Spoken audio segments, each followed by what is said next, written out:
Hey guys, NielVTEC here, and today I'll be showing you how to replace your sway bar link on your 8th-gen Civic. And yeah, the reason I'll be replacing mine is because when I go over humps or potholes, I hear a clunking noise. So yeah, it doesn't necessarily mean that it's the sway bar link, but since they're pretty cheap and pretty easy to replace, in my opinion, I'll be replacing them first. So if the noise is still there after replacing them, well, I'm gonna replace another part. So obviously the first thing you want to do is remove your wheel. And to make your job a lot easier, turn your steering wheel all the way to the left if you're working in the driver's side, or all the way to the right if you're working in the passenger side. So the thing that we're going to be working on is going to be this thing right here.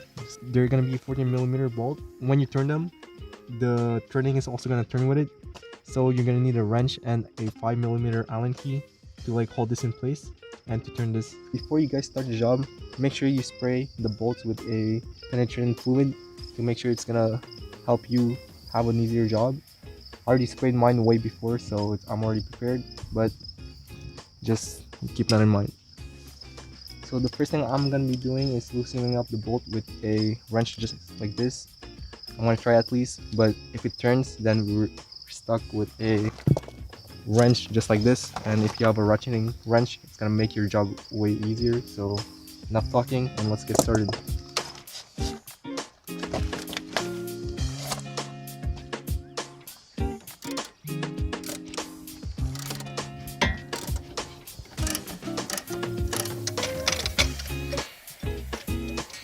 So as you guys can see this bolt right here, if you turn it, the thread also moves with it. So what that means is no matter what you do, you're not gonna loosen this bolt out of this. So if you guys can see this, mine is built like this, but for the most Civics, the older Civics, you need a 5mm wrench socket that you need to put on this, so like you prevent it from moving. But in my case, I have a 15mm that goes right here. So you want to hold it like that, and yeah, start loosening it. Alright, before we loosen this, we're also going to loosen the one on the bottom.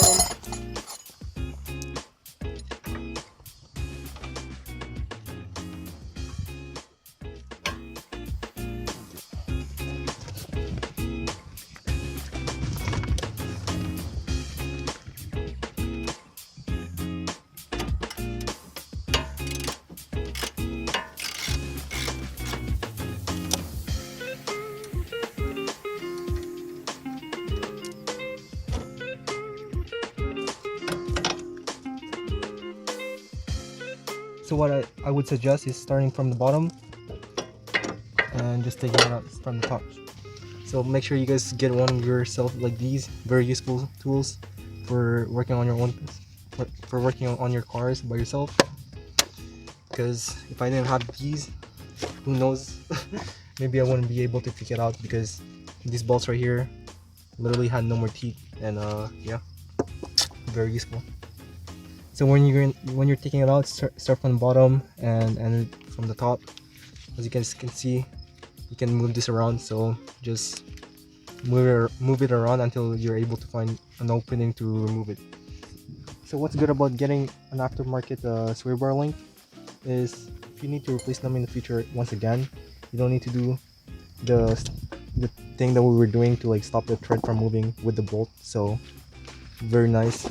And yeah, luckily for me, I got these ones. They look fairly new. I got them from a junkyard for like $6 each. So yeah, make sure, if you don't know the real problem, I would highly recommend you to get it from the junkyard, since you can never be too sure. You might replace like 70% of the components right here and your clunking noise would still be present. So highly recommend it. Get your parts from the junkyard first. And yeah, one more thing before you start putting back things together, if you want to make sure, just like me, I would recommend you to put thread locker so the vibration wouldn't loosen this up just a bit. Put back the bottom one first, since the top one is going to be easier to put back, as you can see.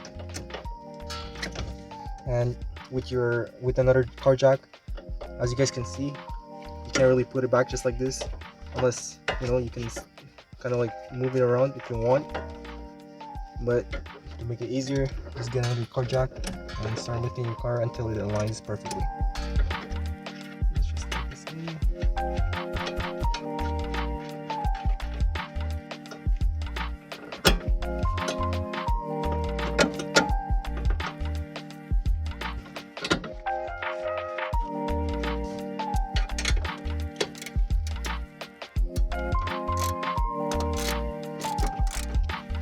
Alright, so for the bottom one, it's going to be 25 foot-pounds, and the top one is going to be 28 foot-pounds.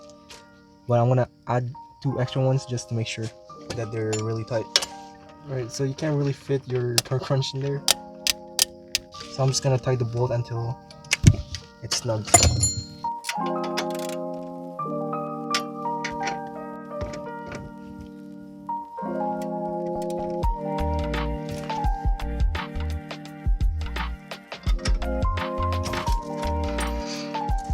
So that's pretty much it. As you guys can see, it's not that hard, but it's not that easy either. So just prepare an hour or two of your life if this is one of your first job that you're doing on a car. If not, this should take you around 30 minutes if everything goes well. And yeah, hopefully this fixes your clunking problem. If not, then it's probably another part in your suspension right here. But yeah, please, this is a cheap part, so I would recommend you to start with this. And yeah, if this video helped you out, leave a like. If you have any questions at all, leave a comment down below. I'll try to answer them as best as I can. And yeah, subscribe if you want more videos like this, and I'll see you guys in the next video. So the first thing I'm gonna be do